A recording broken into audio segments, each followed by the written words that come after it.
Kenapa kita senantiasa diingatkan? Karena hati kita ini berbolak-balik. Namanya qalb. Qalb artinya qallaba yuqallibu, taqallaba yataqallabu, berbolak-balik.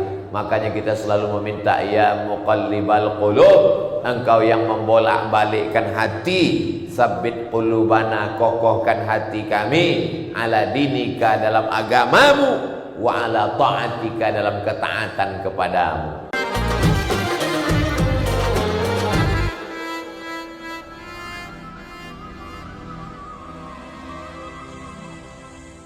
Assalamualaikum warahmatullahi wabarakatuh.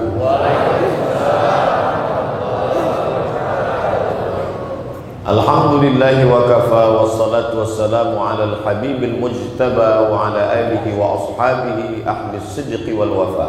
Subhanaka la ilma lana illa ma 'allamtana innaka antal alimul hakim.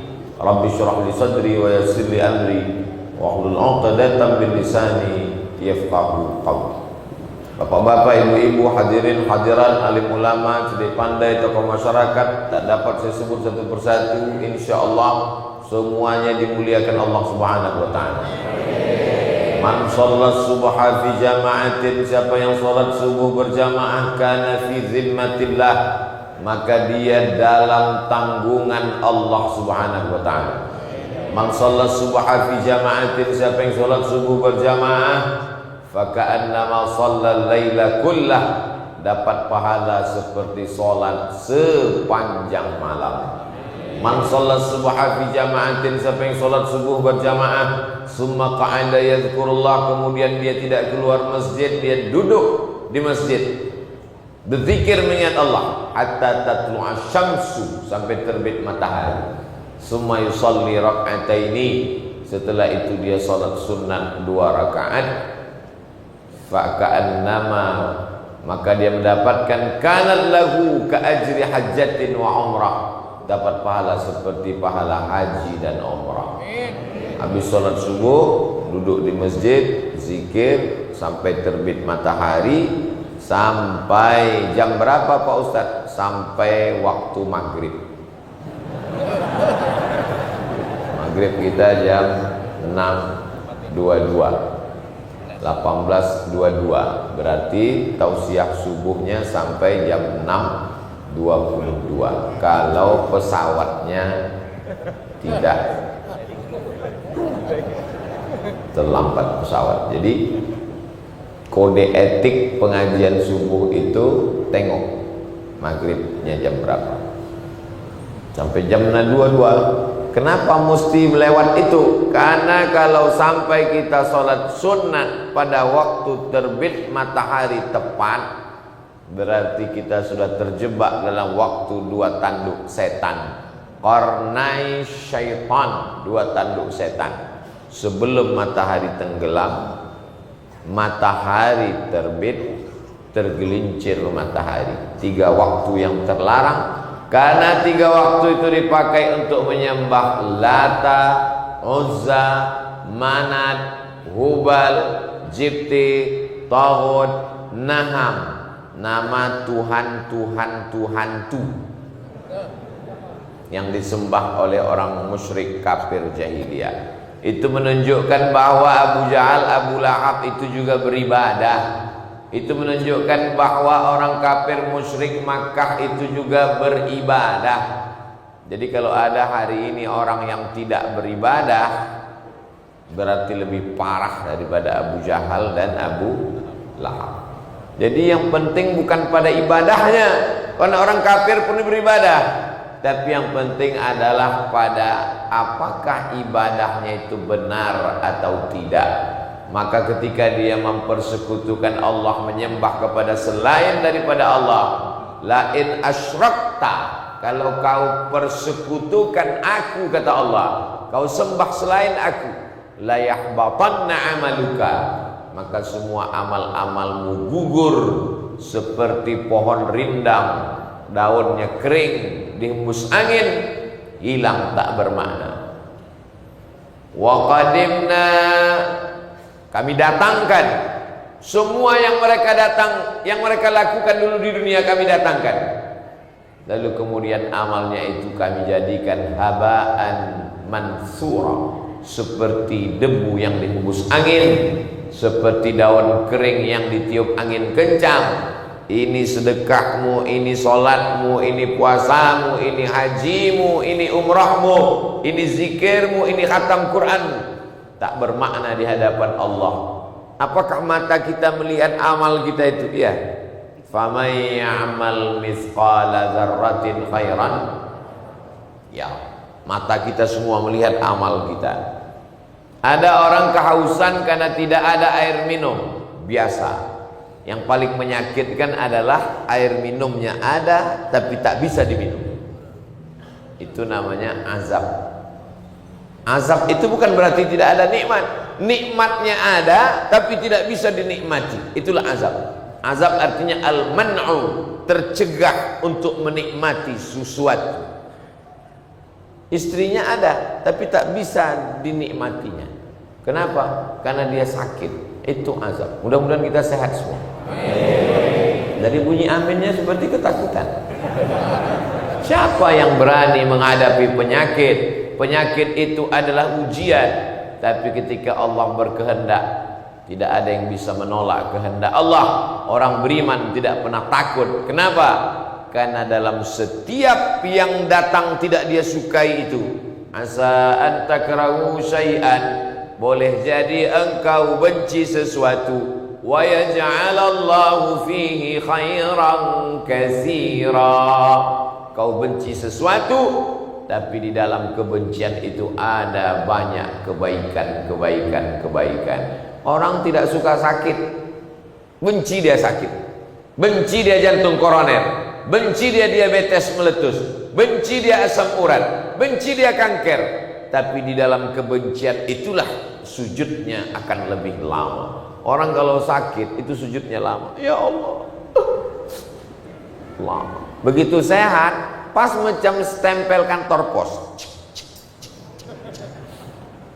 Orang kalau sedang sakit di rumah sakit, tangannya mau tasbih, astagfirullah, subhanallah, Allahu akbar, Allahumma sholli.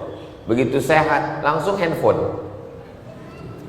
Itu menunjukkan lebih baik sakit apa sehat? Bingung. Lebih baik sehat mengingat Allah, lebih baik sakit mengingat Allah. Sakitnya siapa? Sakitnya Ayyub alaihi salam. Tidak pernah hatinya itu lalai daripada mengingat Allah. Sehatnya siapa? Sehatnya Sayyidina wa Maulana Muhammad sallallahu alaihi wasallam.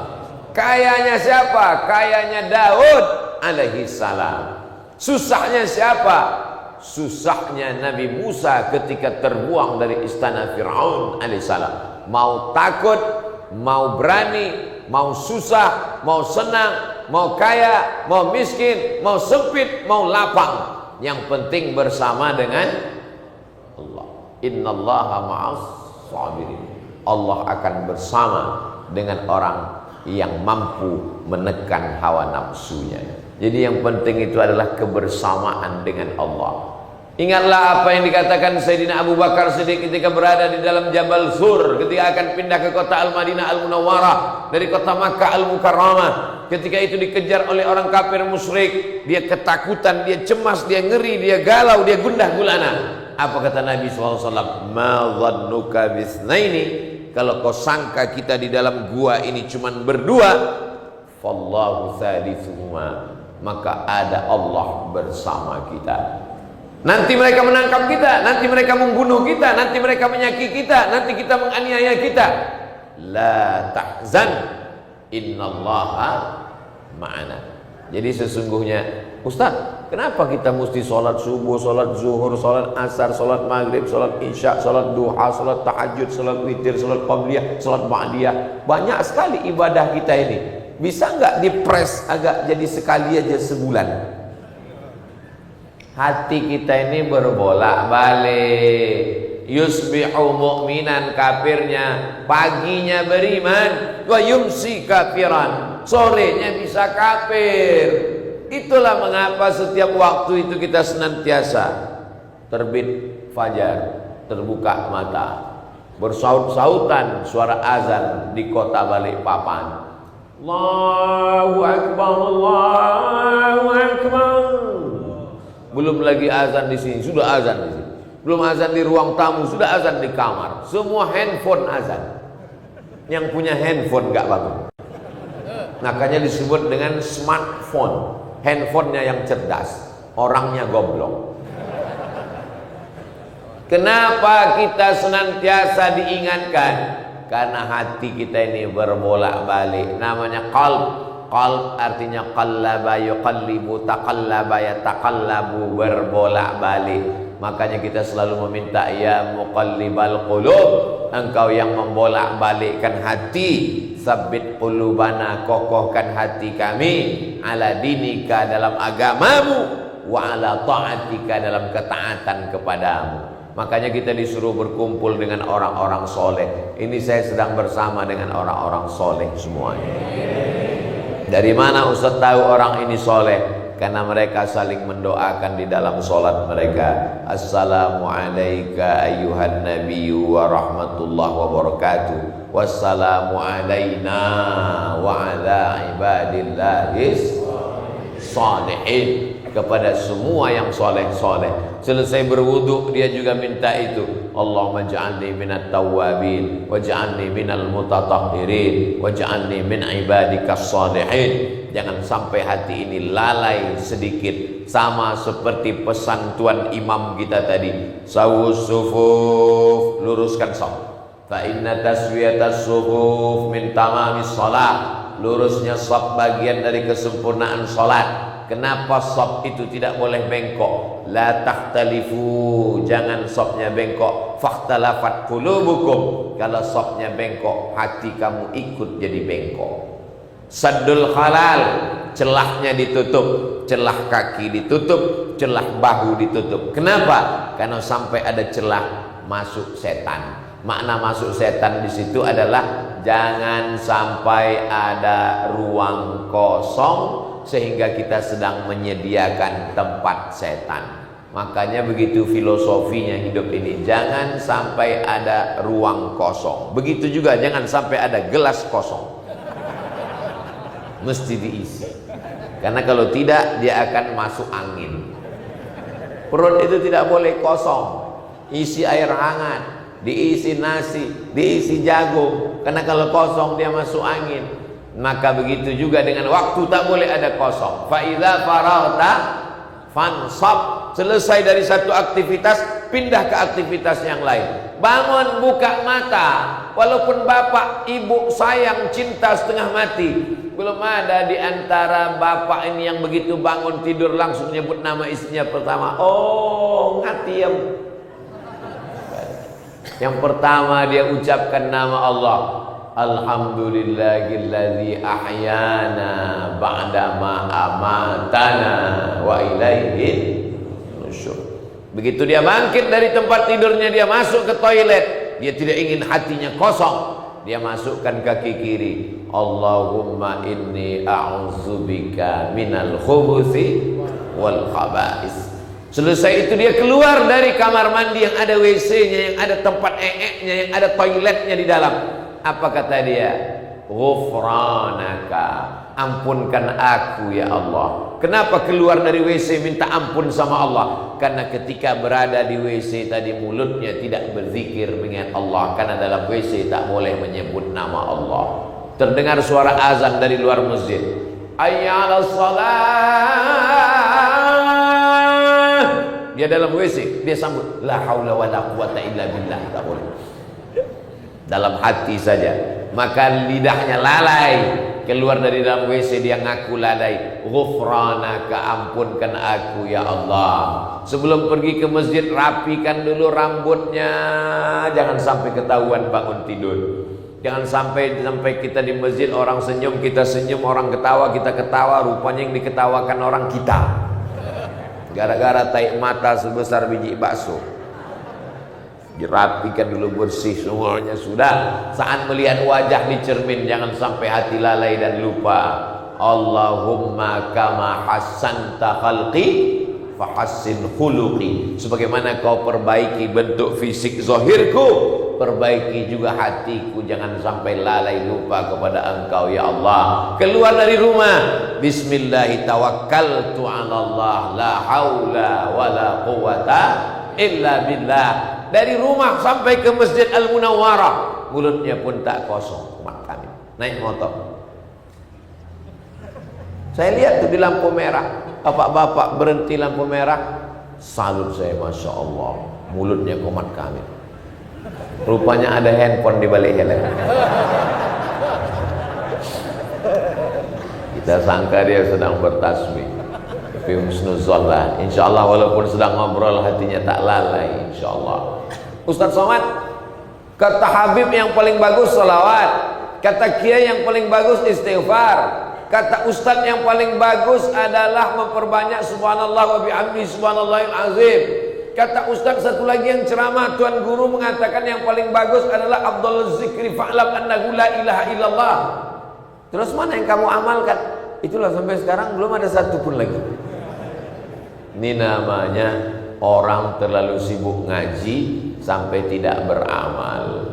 Istighfar bagus. Man lazimal istighfar, siapa yang memperbanyak istighfar, ja'alallahu lahu min kulli dhiqin makhraja, kesempitan hatinya dilapangkan Allah. Wa min kulli hammin faraja, kesusahan hatinya diberikan kebahagiaan. Wa razaqahu min haitsu la yahtasib, diberi rezeki dari jalan yang tak disangka-sangka. Memperbanyak istighfar. Astaghfirullahaladzim, astaghfirullahaladzim, astaghfirullahaladzim, astaghfirullahaladzim. Katanya yang panjang Pak Ustaz, astaghfirullahaladzim alladzi la ilaha illa huwal hayyul qayyum wa atubu ilaih. Katanya yang lebih panjang Pak Ustaz, Allahumma anta rabbi la ilaha illa anta khalaqtani wa ana 'abduka wa ana 'ala 'ahdika wa wa'dika mastata'tu a'udzu bika min syarri ma sana'tu abu laka bi ni'matika 'alayya wa abu bi dhanbi faghfir li fa innahu la yaghfiru dzunuba illa anta. Saya nggak hafal, malu Pak Ustaz, gerak-gerakkan aja mulut, tak usah keluarkan suara. Astaghfirullah Rabbal baraya, astaghfirullah minal khataya, Rabbi zidni ilman nafi'ah wa wafiqni amalan salihah. Astaghfirullah, aku minta ampun kepada Engkau ya Allah. Rabbal baraya, Rabb artinya tiga: pencipta, penjaga, pemberi rezeki. Maka ketika orang berkata ya Rabb, Engkau yang mencipta aku, Engkau yang menjaga aku, Engkau yang memberi aku rezeki. Ketika dia berkata ya Rahman, Engkau yang menyayangi aku. Ya Ahad, Engkau yang tunggal esa tak berbilang. Ya Samad, bukan Ustaz, Engkau tempat aku bergantung. Qul huwallahu ahad, Allahus samad. Meminta kepada dia tempat bergantung. Tak ada tempat bergantung. Bergantung ke batang kayu patah, bergantung ke besi berkarat, bergantung kepada kuasa sirna, bergantung kepada harta lenyap, bergantung kepada orang hidup mati, bergantung kepada dia hayyun la yamut. Allahu la ilaha illa huwal hayyul qayyum, yang maha hidup, yang maha mengatur, Allah subhanahu wa ta'ala. Faqultu astaghfiru rabbakum innahu kana ghaffara. Minta ampun kepada Allah, kau dapati Allah mengampuni dosa-dosamu. Datang seorang Yahudi, dia sudah membunuh 99 orang. Dijumpainya pendeta Yahudi. Pendeta Yahudi, ya, aku sudah membunuh 99 orang. Apakah Tuhan mengampuni aku? Kata pendeta Yahudi, kau masuk neraka karena kau sudah membunuh orang. Diambilnya pisau, kalau begitu kau yang ke-100. Mati. Dalam Islam, innallaha la yaghfiru an yushraka bihi, Allah tidak mengampunkan dosa syirik. Wa yaghfiru ma duna dzalika liman yasha. Allah mengampunkan dosa selain itu. Bagaimana kalau kami pernah menyembah berhala Pak Ustaz? Apakah Abu Bakar tak pernah menyembah berhala? Apakah Umar tak pernah menyembah berhala? Apakah Utsman tak pernah menyembah berhala? Tapi ketika mereka masuk Islam dan bertaubat, illa man taba, orang yang bertaubat, wa amana, beriman dengan baik, wa amila amalan salihah, mereka beramal saleh, ulaika yubaddilullahu sayyiatihim hasanat. Semua dosa-dosa mereka dulu bukan sekedar diampunkan Allah, bukan sekedar dihilangkan Allah, diganti Allah dengan kebaikan. Pak Ustadz katanya kalau kita taubat itu dosa kita hilang. Dosa bukan cuma hilang, diganti Allah. Ayatnya jelas, yubaddilullahu sayyiatihim hasanat. Zinamu, minum khamarmu, mabukmu, syirikmu diganti Allah. Jadi apa makna orang yang syirik itu tidak diampunkan Allah? Orang yang syirik tidak sempat bertaubat, mati di neraka jahanam, tak keluar-keluar. Beda sama orang yang buat dosa selain syirik, nggak sempat taubat, mati. Dia cuman transit sebentar aja, ya obok-obok sedikit dalam neraka, habis itu baru dia keluar. Neraka itu berapa derajat Celcius Pak Ustadz? Diletakkan batu kerikilnya sebesar ujung kelingking di tapak kaki, mendidih otakmu di kepala. Nah, hitunglah berapa derajat Celcius itu. Ya belum Ka'baini, ketika air neraka itu sampai ke mata kaki, yaghli bihadimahu, mendidih otak di kepala. Itulah ahwanu azaban, azab yang paling ringan. Maka tadi kita diajak oleh saudara kita, dibimbing zikir di Masjid Al-Munawwarah dengan zikir Allahumma ajirna minan nar, Allahumma ajirna minan nar, Allahumma ajirna minan nar, Allahumma ajirna minan nar, Allahumma ajirna minan nar, Allahumma ajirna minan nar, Allahumma ajirna minan nar. Tuan Guru, ya, apa amalannya biar supaya rezeki saya lancar? Istighfar. Oh, besok datang lagi. Tuan Guru, ya, apa amalannya supaya tanam-tanaman saya subur? Istighfar. Oh, besok datang lagi. Tuan Guru, ya, apa amalannya supaya istri saya hamil punya anak? Istighfar. Nampaknya Tuan Guru ini nggak ada amalan lain kecuali istighfar. Padahal yang ngomong begitu bukan Tuan Guru. Ayat Al-Quran. Faqultu astaghfiru rabbakum innahu kana ghaffara. Beristighfarlah kepada Allah, maka Allah akan mengampuni dosamu. Setelah itu, yursilis samaa 'alaikum midrara, akan diturunkannya hujan. Jadi kalau mau turun hujan pun memperbanyak istighfar. Wa yumdidkum bi amwalin, dikirimkannya untuk kamu harta, wa banin, anak, wa yaj'al lakum jannatin, disuburkannya tanam-tanaman kamu, wa yaj'al lakum anhara, diberikannya kamu surga yang mengalir sungai di dalamnya.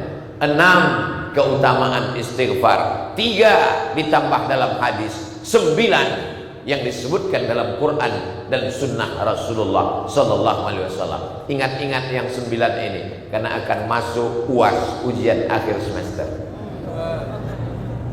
Apa aja tadi Pak Ustadz? Apa aja tadi Pak Ustadz? Apa aja tadi Pak Ustadz? Gak usah kau catat, gak usah diulang.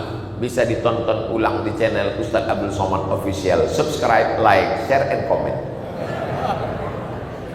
Oh, baik istighfar tuh Pak Ustadz, bagus.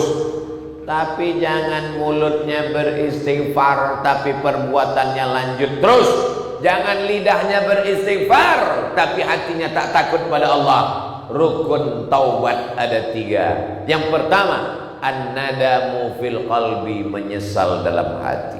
Yang kedua, al-iqraru bil lisani, diucapkan dengan lidah, astaghfirullahalazim, astaghfirullahalazim, astaghfirullahalazim, alladzi la ilaha illa huwal hayyul qayyum wa atubu ilaih. Yang keempat, al-itmaru alla ya'uda ilaihi abadan. Yang ketiga, tekad kuat untuk tidak kembali kepada perbuatan.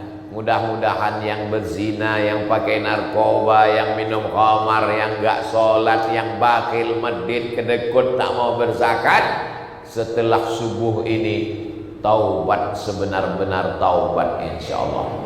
Ya ayyuhalladzina amanu, hai orang yang beriman, tubu ilallah, bertobatlah kepada Allah taubatan nasuha.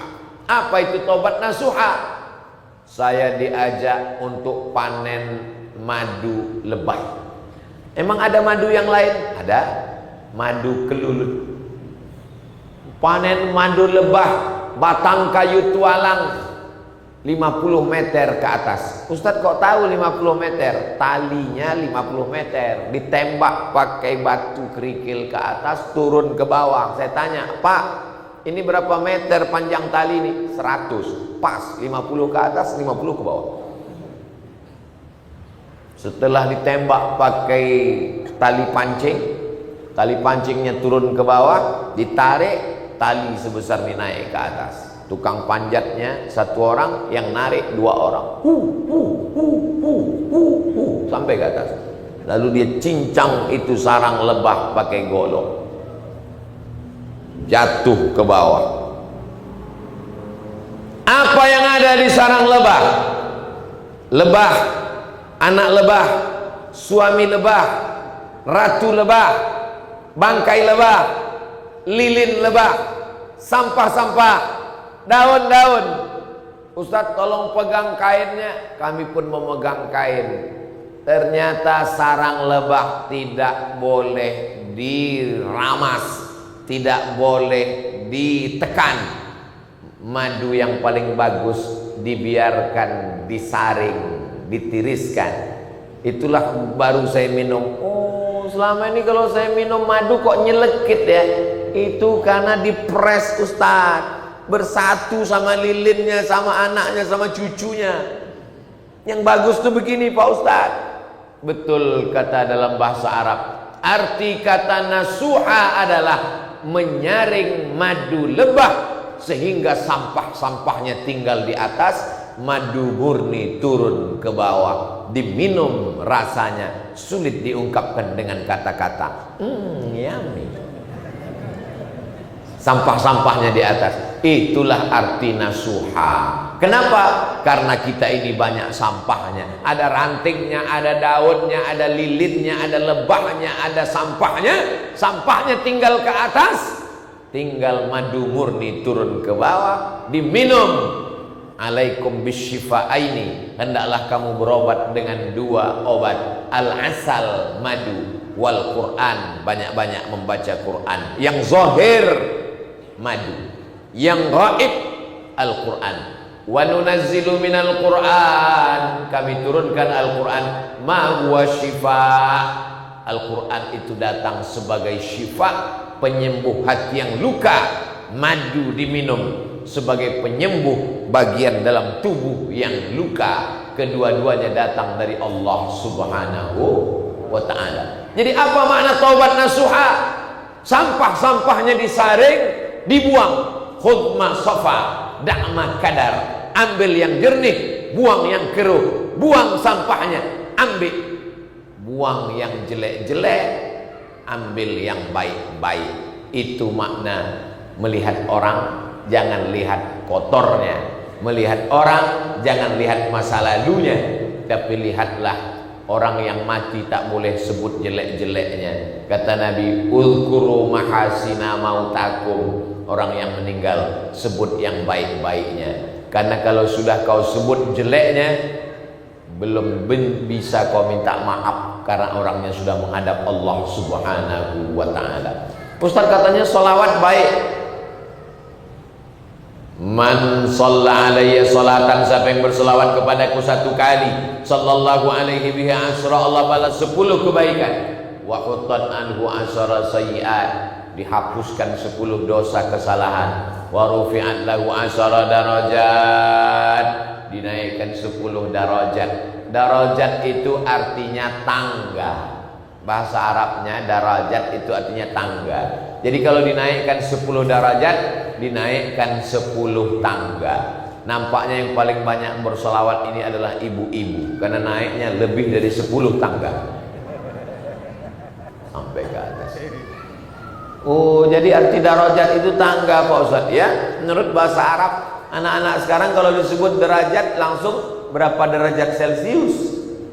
Darajat naik tangga. Man shalla alaihi salatan, siapa yang berselawat kepadaku satu kali, sallallahu alaihi bi asyra, Allah balas 10 kebaikan. Wa hutat anhu asyra sayyi'at, dihapuskan 10 dosa kesalahan. Wa rufi'at lahu asyra darajat, dinaikkan 10 tangga. Allahumma shalli ala sayyidina Muhammad wa ala ali sayyidina Muhammad. Allahumma shalli ala sayyidina Muhammad wa ala ali sayyidina Muhammad. Akhirnya darajat tertinggi orang yang paling dekat dengan Nabi, aktsaruhum sholatan, orang yang paling banyak bersolawat. Allahumma sholli ala sayyidina Muhammad wa ala ali sayyidina Muhammad. Jumpa orang, Allahumma sholli ala sayyidina Muhammad wa ala ali sayyidina Muhammad. Kata sambutan, Allahumma sholli ala sayyidina Muhammad wa ala ali sayyidina Muhammad. Ceramah ustaz, Allahumma sholli ala sayyidina Muhammad wa ala ali sayyidina Muhammad. Berdoa, Allahumma sholli ala sayyidina Muhammad wa ala ali sayyidina Muhammad. Khatib naik mimbar, Allahumma sholli ala sayyidina Muhammad wa ala ali sayyidina Muhammad. Salat, at-tahiyatul mubarakatus salawatut thayyibatu lillah. Assalamu alayka ayyuhan nabiy wa rahmatullahi wa barakatuh. Wassalamu alayna wa ala ibadillahi sholihin. Asyhadu an la ilaha illallah wa asyhadu anna Muhammadar Rasulullah. Pas mau selawat, handphonenya bunyi. Assalamualaikum warahmatullahi wabarakatuh. Batal salatnya. Menurut mazhab Syafi'i, orang yang tidak bersolawat batal salatnya karena rukunnya tak sempurna. Allahumma shalli ala sayyidina Muhammad wa ala ali sayyidina Muhammad. Itulah lemahnya Nabi kalian. Nabi kalian itu lemah. Tiap hari kalian mendoakan dia, ya Allah berikanlah selawat kepada Nabi. Ini orang gagal paham yang tidak pernah mau paham. Nabi Muhammad itu nggak perlu doa kita. Nabi itu sudah diangkat Allah derajatnya ke Sidratul Muntaha, sampai kepada puncak tertinggi. Apapun yang dia mau diberi Allah. Wala saufa yu'tika rabbuka fatarda. Jadi kalau kita berselawat itu untuk dia. Seandainya seluruh dunia ini berselawat, tidak menguntungkan Nabi Muhammad. Seandainya seluruh dunia ini tidak berselawat, tidak merugikan Nabi Muhammad. Selawat itu untuk siapa? Untuk kita. Kalau kita banyak bersolawat, 10 kebaikan, 10 dosa, 10 derajat tingkatan. Kalau kita banyak bersolawat, orang yang paling layak mendapatkan syafaat. Kalau kita banyak bersolawat, orang yang paling dekat dengan Nabi. Orang yang bingung sekarang tak dapat bimbingan, maka dengan bersolawat mendapat bimbingan langsung dari Nabi Muhammad sallallahu alaihi wasallam. Yang ngomong itu siapa? Datang orang nanya ke Syekh Muhammad Said Ramadan Al-Buti, alumni Al-Azhar, ulama besar dari Damaskus, Suriah. Judul kitabnya diantaranya Al-Insan Bainal Musayyar wal Mukhayyar. Syekh, ya, saya bingung nyari mursyid. Banyak pakaiannya mursyid tapi amalnya tidak mursyid. Mursyid ini masalah batin. Jadi gimana ini? Siapa membimbing saya? Kata Syekh Muhammad Said Ramadan Al-Buti, kalau kau bingung, kau banyak-banyak saja bersolawat, kau dapat bimbingan dari Rasulullah sallallahu alaihi wasallam. Kenapa? Karena solawat orang Balikpapan dibawa ke makam Rasulullah sallallahu alaihi wasallam. Saya tidak kenal dengan orang Balikpapan, tapi setiap hari datang ucapannya. Terima kasih Ustaz, semoga sehat Ustaz, apa kabar Ustaz, mudah-mudahan Ustaz hari ini bersemangat.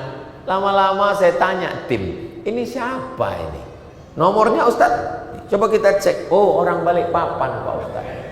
Lama-lama saya penasaran, saya cari orangnya. Kenapa? Karena sering mengucapkan selawat dan salam. Begitulah agaknya hubungan kita dengan Rasulullah sallallahu alaihi wasallam. Setiap hari selawatnya datang. Lama-lama Rasulullah mengirimkan balasan. Inna salatakum ma'rudatun alayya. Selawat kamu dari Balikpapan dibawa ke makamku. Hadis sahih. Sahabat bertanya, kaifa salatuna ma'rudatun alayka wa qad arimta? Bagaimana mungkin selawat kami dibawa kepadamu? Engkau kan sudah meninggal. Engkau kan sudah arimta, sudah hancur dimakan cacing tanah. Bagaimana mungkin selawat kami sampai kepadamu? Innallaha harramal arda ajsanal anbiya. Allah mengharamkan tanah memakan jasad para nabi. Jasad Nabi Muhammad SAW tidak dimakan cacing tanah. Bapak Ibu percaya? Terserah, nggak percaya nggak apa-apa. Ada makam pahlawan, lokasinya di tengah kota. Karena perluasan kota, maka bupati beserta forum komunikasi pimpinan daerah dan DPRD sepakat supaya makam pahlawan ini dipindahkan ke pinggir kota. Keluarga-keluarga pun semuanya setuju. Ini akan dijadikan taman kota. Kan nggak mungkin nanti orang ziarah tiba-tiba ada odong-odong di depan. Maka seluruh makam dipindahkan, setuju? Ya, dipindahlah, digalilah sama tukang gali. Begitu digali ada satu makam, jangankan jenazahnya, kain kafannya pun tak dimakan cacing tanah. Pas ditanya keluarganya, apa amalannya? Dia hafal Al-Quran. Allah sekedar mau menunjukkan kepada orang yang tidak percaya, ini bukan Nabi, ini bukan Rasul, ini bukan Nabi Muhammad, ini hanya pencinta kalam Allah yang diturunkan kepada Nabi Muhammad sallallahu alaihi wasallam. Pembebasan pembangkit listrik tenaga air. Ini kecamatan akan habis semua kena air. Diumumkan kepada semua camat, kades, kadus, RT, RW, masyarakat akan ada transmigrasi. Masyarakat yang ada tinggal di kampung ini ditransmigrasikan ke desa sebelah. Kenapa? Karena ini nanti akan jadi bendungan pembangkit listrik tenaga air. Kan nggak mungkin nanti pas mau Ramadan ziarahnya ke danau. Al-Fatihah. Maka dipindahkanlah makam-makam yang ada di situ. Begitu digali, ada satu makam yang menyaksikan itu bercerita. Jangankan kain kafannya Pak Ustadz, kalau kain mungkin tidak hancur, wajahnya yang terdiri dari darah, daging, kulit, bulu, seperti dimakamkan kemarin sore, segar, tidak dimakan cacing tanah. Bukan Nabi, bukan Rasul. Siapa dia? Ditanya keluarganya ketika hidup. Inilah orang yang zikirnya tak putus. Allah, Allah, Allah, Allah, Allah, Allah, Allah. Minimal 5.000 kali dia berzikir sehari. Kenapa? Karena dia mursyid tarekat Naqsyabandiyah. Yang ngejek-ngejek dimakan cacing tanah. Yang ngamalkan enggak dimakan cacing tanah. Begitu Allah Ta'ala memuliakan. Yang saya ceritakan ini true story, kisah nyata yang ada buktinya sampai hari ini. Betapa hadis Nabi itu penuh dengan kebenaran. Orang Yahudi percaya, anehnya orang Islam tak percaya. Orang Yahudi percaya jasad Nabi itu masih utuh, maka dia pun pura-pura masuk Islam. Setelah pura-pura masuk Islam, masuk ke Masjid Nabawi, tinggal di kota Al-Madinah Al-Munawwarah. Dia kos. Dari kamarnya tempat kos-kosan itu dia gali terowongan menuju makam Nabi Muhammad karena dia mau mencuri jasad Nabi Muhammad sallallahu alaihi wasallam. Kalau jasad Nabi Muhammad sudah dimakan cacing tanah, mustahil dia akan menggali. Yahudi pun percaya jasad Nabi tidak dimakan cacing tanah. Allah mengirimkan ilham kepada sultan yang adil, namanya Sultan Nuruddin Zangki. Pada suatu malam dia bermimpi, Allah berikan gambaran ada pencuri yang akan mencuri jasad Nabi. Lalu dia pun memerintahkan bala tentara, cari, tangkap. Lalu kemudian ditangkap si Yahudi, dihukum mati karena sudah melanggar larangan tidak boleh masuk kota Makkah, kota Madinah kecuali muslim. Dia sudah menjadi pengkhianat, dia pelanggar undang-undang. Lalu kemudian keliling makam Nabi itu dicor dengan timah, digali keliling. Setelah itu lalu kemudian dicorkan timah besi panas sehingga keliling, bukan semen tapi dicor. Allah memberikan balasan kemuliaan kepada Sultan Nuruddin Zangki untuk menjaga jasad Rasulullah sallallahu alaihi wasallam. Jemaah yang dimuliakan Allah Subhanahu wa taala, memperbanyak selawat bukan untuk Nabi tapi untuk kemuliaan kita, menghapuskan dosa. Jadi kayak ditanya orang, Ustaz Somad bagus istighfar apa selawat? Dua-duanya. Kalau waktunya pendek Pak Ustaz, pilihannya cuma antara istighfar. Kalau beristighfar nggak dapat sholawat, kalau bersolawat nggak dapat istighfar. Mana ada? Dua-duanya bisa dapat. Astagfirullahaladzim, Allahumma sholli ala sayyidina Muhammad wa ala ali sayyidina Muhammad. Saya tahu, dia cuma ngetes aja. Bagaimana kalau pilihannya cuma satu? Kita mau dihukum mati, lalu kata yang mau mancung, mau nembak, kamu pilihannya tinggal satu. Lalu kita dalam posisi satu, permintaan terakhir, mau sholawat apa istighfar? Jangan istighfar, karena kalau kau istighfar hanya ampun dosa. Tapi berselawat, karena kalau kau berselawat, dosamu terampunkan dan kau mendapatkan syafaat dan kau dekat dengan Nabi, naik derajat. Karena kata Nabi, man shalla alayya salatan, berselawat kepadaku satu kali, sallallahu alaihi biha asra, Allah berikan 10 kebaikan, wa huttat anhu asyara sayyi'at, dihapuskan 10 dosa kesalahan, wa rufi'at lahu asyara darajat, dinaikkan derajat tingkatan kemuliaan. Maka selama di jalan sebelum sampai ke masjid, astagfirullahaladzim, astagfirullahaladzim, astagfirullahaladzim, Allahumma sholli ala sayyidina Muhammad wa ala ali sayyidina Muhammad, Allahumma sholli ala sayyidina Muhammad. Ustaz Somad sebelum tampil ceramah itu apa amalannya? Apa zikirnya? Tak ada lain kecuali selawat. Allahumma sholli ala sayyidina Muhammad wa ala ali sayyidina Muhammad. Kita pun sampai ke masjid, masukkan kaki kanan, Allahumma inni as'aluka min fadlik, mau keluar masjid. Kenapa mau keluar masjid itu? Minta rezeki. Keluar dari masjid masuk ruko, jualan. Keluar masjid masuk ke sawah, tanam padi. Keluar masjid bertugas di kantor bagi yang pegawai. Keluar masjid lalu lintas, bapak polisi. Keluar masjid mempertahankan NKRI, bapak tentara. Maka dia minta kepada Allah, Allahumma ftahli abwaba rahmatik. Pas mau masuk masjid minta bukakan rahmat. Kenapa waktu mau masuk masjid minta rahmat? Karena selama di masjid malaikat mendoakan, Allahumma ighfir lahu, Allahumma arhamhu, supaya connect, sejalan antara doa malaikat untuk dia dengan doa dia kepada Allah. Maka sebelum masuk masjid dia katakan, Allahumma ftahli abwaba rahmatik. Begitu sampai di masjid malaikat mengatakan, Allahumma ighfir lahu, Allahumma arhamhu, Allahumma ighfir lahu, Allahumma arhamhu. Orang yang tidak berdoa, tidur, tapi malaikat mendoakan dia, itu adalah orang yang duduk di dalam masjid yang wuduknya tidak batal. Kalau nyender batal, kalau tertidur, kalau nggak tidur nggak batal. Kalau dia duduk tidak telentang, tidak telungkup, tidak nyender kanan, tidak nyender kiri, apakah batal wuduknya? Tak batal, walaupun sampai ngorok. Tak batal. Kecuali kalau menyender dia batal. Kenapa kalau nyender itu bisa batal? Karena tidak terkendali lagi di bawah. Di bawah itu tak terkendali, keluar angin, maka batal wuduknya. Selama tidak batal wuduknya, malaikat mendoakan dia dengan dua doa, Allahumma ighfir lahu, Allahumma arhamhu, Allahumma ighfir lahu, Allahumma arhamhu, Allahumma ighfir lahu, Allahumma arhamhu, sampai dua. Yang sarif, dia keluar masjid, au yahdas, atau wuduknya batal. Bagaimana dengan kami Pak Ustadz? Kenapa kamu memang dari awal nggak masuk masjid? Kenapa nggak masuk? Karena penuh. Maka terhitung di dalam masjid selama sofnya tidak putus. Jadi saudara kita yang berada di luar itu terhitung di dalam masjid selama sofnya tidak putus. Adapun yang di seberang jalan putus.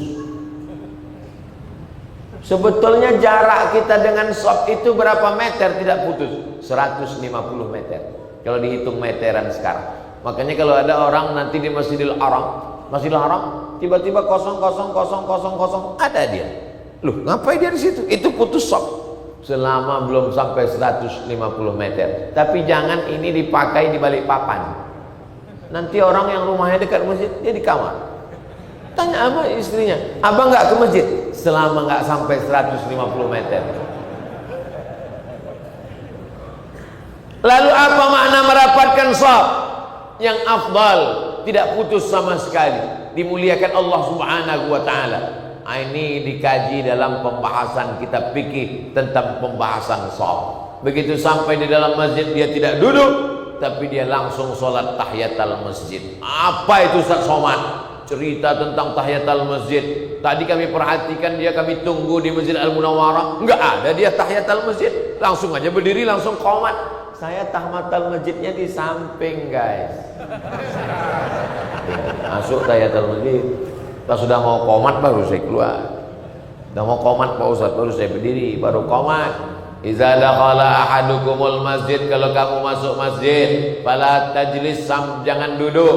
Fala yajlis, jangan duduk, hatta yusalli rak'atain, salat sunat 2 rakaat. Jangan tinggalkan qabliyah subuh.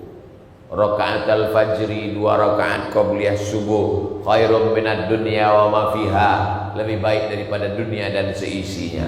Begitu sampai masjid langsung qomat. Allahu akbar, Allahu akbar. Asyhadu an la ilaha illallah. Apakah tahiyatul masjid? Tidak. Idza uqimatis shalah, kalau sudah dikumandangkan iqamat, tidak ada lagi salat sunat, langsung salat dengan imam. Selesai salat subuh diganti qabliyah subuhnya, namanya qadha. Jangan ganti di masjid, nanti pas pulang ke rumah atau setelah salat isyraq. Jangan begitu salam, assalamualaikum warahmatullahi, assalamualaikum warahmatullahi, langsung qabliyah. Usolli sunnatas subhi rak'ataini qabliyatan, usolli sunnatas subhi rak'ataini qabliyatan qadaan lillahi ta'ala. Nanti kawan di samping berbisik, siapa itu? Aliran sesat. Enggak ada ba'diyah subuh. Jadi kalau ada orang sholat setelah subuh, itu artinya sholat qabliyahnya yang diqadha. Tapi sebaiknya jangan langsung menimbulkan fitnah. Nanti setelah sholat sunat isyraq baru dah dia laksanakan. Sholat sunat yang tak pernah ditinggalkan Nabi, diantaranya adalah qabliyah subuh. Si Bill Gates kaya di dunia, si Fulan Mark Zuckerberg terkaya di dunia, tapi yang terkaya di dunia adalah orang yang mendapatkan qabliyah subuh. Itu ditulis gambar di grup-grup WhatsApp. Yang belum dapat, cari, share ke kawan-kawan. Kenapa demikian? Karena Allah memberikan pesan kepada Nabi Muhammad SAW. Apa kata Nabi? Allahumma barik li ummati fi bukuriha. Berikanlah berkah pada umatku ini di waktu pagi. Siapa yang paling pagi bangunnya, dia yang paling berkah hidupnya. Ternyata di seluruh negeri-negeri ini ada orang yang paling pagi bangunnya. Siapa itu? Orang Jepang. Kenapa orang Jepang paling pagi? Karena dia yang pertama terbit matahari. Bapak Ibu yang dimuliakan Allah SWT, orang Jepang itu orang maju. Indonesia sama-sama Asia, bisa dia menjajah kita. Kalau orang Eropa menjajah kita, ya karena dia besar, tegap, tinggi. Orang Jepang sama kita, lebih kecil matanya dari kita lagi. Bisa dia menjajah kita 3,5 tahun. Bahkan nenek moyang kita mengatakan lebih kejam lagi Jepang itu daripada Belanda yang 350 tahun. Lebih menyakitkan. Berapa perempuan-perempuan dari Cina, Tiongkok menuntut Jepang karena pemerkosaan yang luar biasa. Selevel dengan Eropa, dengan sekutu, dengan Jerman, dengan Prancis, dengan Inggris. Sampai akhirnya dibom Hiroshima dan Nagasaki. Tak tumbuh rumput. Barulah Indonesia merdeka. Pulang mereka ke kampung halamannya. Saking kuatnya mereka. Allah Subhanahu wa ta'ala menurunkan keberkahan walaupun orang itu tidak beriman selama dia bangun di awal pagi. Saya ketika menjadi dewan juri musabaqah tilawatil Quran, tinggal di sebuah pulau, bangun pagi dari hotel ke masjid raya, jalan kaki. Kami tengok, alhamdulillah, hebat orang di sini ya. Kedai-kedai kopi belum sholat subuh sudah buka. Siapa punya? Ayah, kita punya. Orang Islam mana? Kenapa orang Allah beri rezeki kepada orang tak Islam, Pak Ustaz? Bukan masalah Islam tak Islam, dia duluan bangun pagi. Makanya nenek moyang kita mengatakan jangan sampai rezekimu dimakan. Jangan sampai rezeki dipatok ayam. Rezeki umat Islam habis dipatok ayam, diterkam kucing, diambil tikus. dia tak dapat apa-apa, barulah dia bangun pagi. Setelah itu baru menyalahkan, saya sudah Islam, kenapa Allah tak bagi rezeki kepada saya? Bukan salah Allah Subhanahu wa taala, engkau tidak merebut rezeki Allah. Merebut rezeki itu sama seperti padi yang ditebarkan di tengah lawan. Mana ayam yang paling cepat cotoknya, dia yang paling banyak dapat. Begitulah Allah membagi rezeki di hadap permukaan bumi ini. Makanya Nabi mendoakan, Allahumma barik li ummati fi bukuriha. Masya Allah, tabarakallah. Bangun kami pagi tadi keluar, balik papan seperti tidak ada tidurnya. Tadi malam kami pulang pengajian, orang belum tidur. Pulang pagi ini kami mau pengajian, orang nggak tidur. Kapan tidurnya balik papan ini? Hidup terus. Mudah-mudahan Allah menurunkan barokah-barokahnya. Lalu kemudian selesai sholat, kita tidak diperkenankan keluar sampai masuk waktu. Dari tadi Ustaz Somad lihat ke atas, ngeliat ibu-ibu, saya ngeliat jam. Jam 6 lewat 22. Di sana sudah 22, di sini masih 19. Ini artinya ikhtilaf sedikit, tidak apa-apa. Nah, setelah itu barulah sholat sunat isyraq 2 rakaat. Bagi yang pakai usolli sunnatal isyraq raka'ataini lillahi ta'ala. Sholat subuh berjamaah, duduk berzikir dengan Allah sampai terbit matahari. Sholat sunat isyraq 2 rakaat, dapat pahala seperti haji dan umrah. Gak bisa sebulan sekali, seminggu sekali.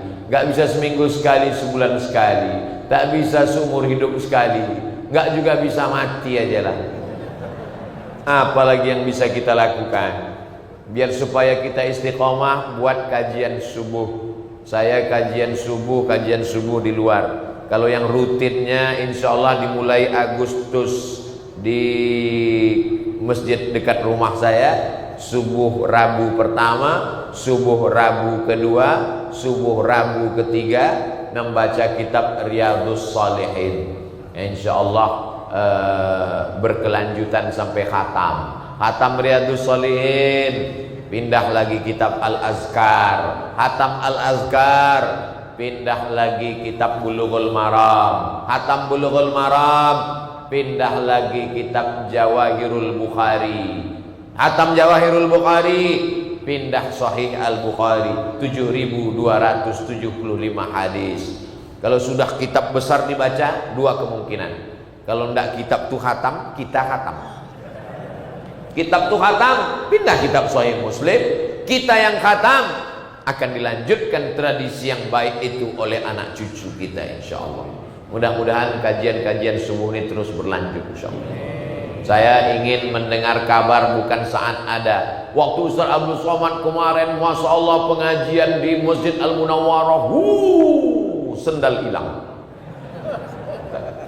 Setelah Ustaz Somad pulang, kami lanjutkan kajian-kajian itu yang sebelumnya seminggu sekali kami buat setiap hari Pak Ustaz. Mantap.